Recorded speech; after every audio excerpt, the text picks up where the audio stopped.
काला साया।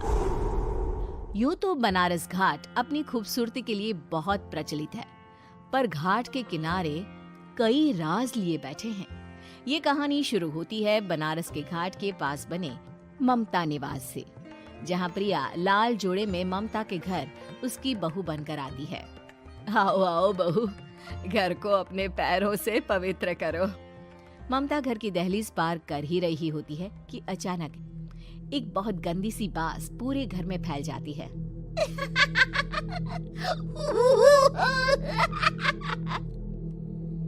ये बदबू और ये आवाजें, ये कौन हंस रहा है माँ? अब ये पड़ोसी ना हमारे थोड़े अलग से है। कहाँ हम शाकाहारी और ये मांस मच्छी खाने वाले। छोड़, तू ध्यान मत दे और गृह प्रवेश कर। और हाँ बहू, अपनी सास की एक बात हमेशा याद रखना, इन पड़ोसियों से तो कभी बात नहीं करेगी। अच्छे लोग नहीं है ये। अपनी सास की ये बात मानेगी ना बेटा? हाँ माँ, जो आपकी मर्जी, मैं उनसे बात नहीं करूंगी। अगले दिन प्रिया अपनी पहली रसोई बनाने रसोई घर में जाती है। ये छोकी बात तो नाक में जा रही है। एक काम करती हूँ, खिड़की खोल देती हूँ। प्रिया खिड़की खोलने जाती है। इतने जाले, लगता है इस खिड़की को कभी खोला ही नहीं गया। पर ऐसा क्यों? ओह, नॉन वेज की स्मेल आती होगी ना। 2 मिनट के लिए खोल लेती हूँ, फिर बंद कर दूंगी। प्रिया खिड़की खोलती है। खिड़की खोलते ही उसकी नजर सामने वाले घर की खिड़की पर पड़ती है, जहाँ एक लड़की खड़ी होती है। हाथों में मेहंदी, लाल रंग की साड़ी, बिल्कुल सजी धजी, मानो प्रिया की तरह ही वो भी नई नवेली बहू हो। वो प्रिया को देखकर मुस्कुराती है।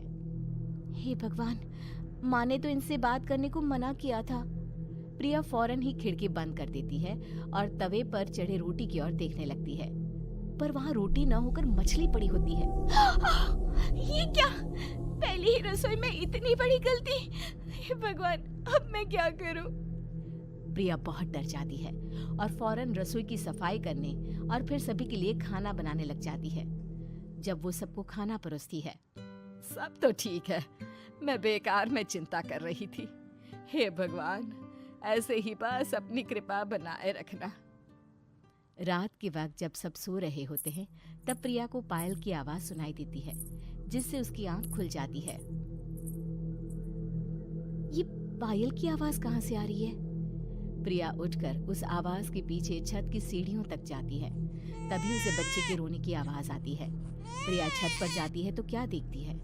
वही लाल साड़ी वाली लड़की अपनी गोद में एक नवजात बच्चे को घुमा घुमा कर सुला रही है। तभी प्रिया की नजर उसके पेट पर पड़ती है। ओह गॉड, ये तो प्रेग्नेंट भी है। सुनिए, बच्चा सो नहीं रहा है क्या? मैं कुछ मदद करूं?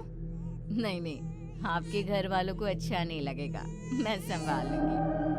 स्नेहा की गोद से बच्चा हाथ मारकर प्रिया की गोद में आने को छटपटाने लगता है। दोनों घर अगल बगल में बने होने के कारण प्रिया उस बच्चे को गोद में ले लेती है। प्रिया के पास आते ही वो सो जाता है। बच्चे का वो स्पर्श रात भर प्रिया भूल नहीं पाती और अगली सुबह वो छत पर कपड़े सुखा रही होती है। तभी उसे एक औरत इशारा करके बुलाती है। स्नेहा कह रही थी बाबू तुम्हारी गोद में आते ही सो गया। मैं गौरी, स्नेहा की माँ हूँ। बहू, घर आना, बाबू को खिला भी लेना। शाम को जब घर पर कोई नहीं रहता, बच्चे से मिलने के लिए प्रिया छिपकर अपनी पड़ोसन के घर चली जाती है और कुछ देर बच्चे को खिलाकर वापस लौट आती है। इसके कुछ दिन बाद ही प्रिया को पता चलता है कि वो माँ बनने वाली है। ममता की खुशी का ठिकाना नहीं रहता।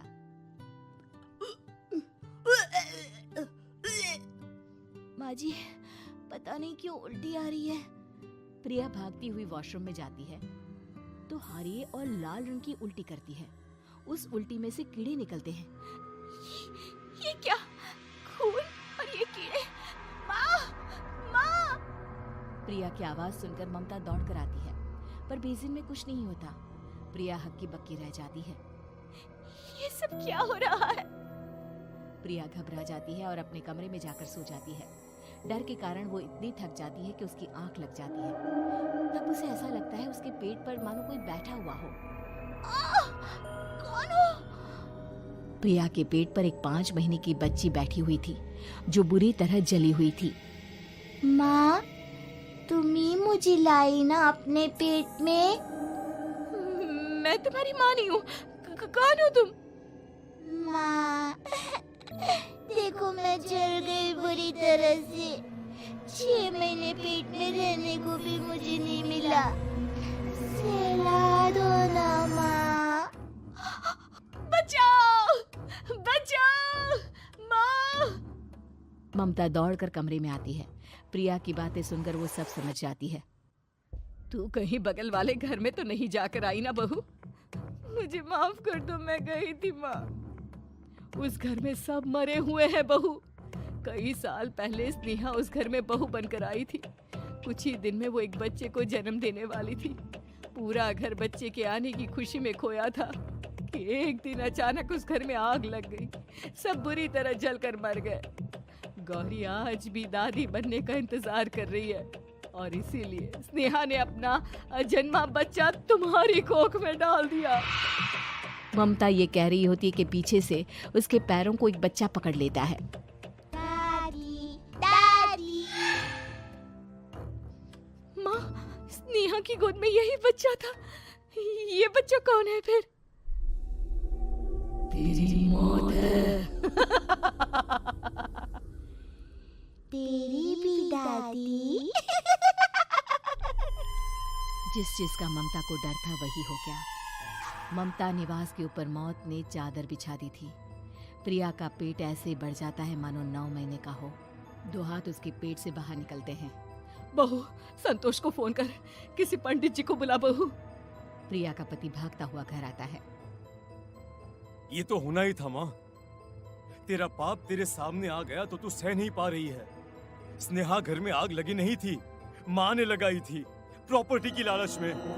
और वो बच्चा मेरी पहली पत्नी का बच्चा है, मेरा बेटा, जो कि उस आग की चपेट का शिकार हो गया था। मैंने तुमसे ये सब माँ के कहने पर छुपाया था। मुझे माफ कर दो प्रिया। तुम अगर चाहो तो यहाँ से जा सकती हो। मैं तुम्हें किसी भी बंधन में रखना नहीं चाहता। मेरी शादी हुई है आपसे, मैं आपको छोड़ नहीं सकती, पर उससे पहले हमें स्नेहा, उसकी माँ और बच्चे की आत्मा की शांति करवानी होगी। संतोष और ममता गौरी के घर जाते हैं। अंदर सब कुछ जला हुआ होता है। जमीन पर जली हुई लाशें बिखरी हुई थी। ममता रो रो कर अपनी करने की माफी गौरी से मांगती है। प्रिया स्नेहा के घर वालों का अंतिम संस्कार करवा देती है और ममता निवास फिर से आत्माओं के साए से मुक्त हो जाता है।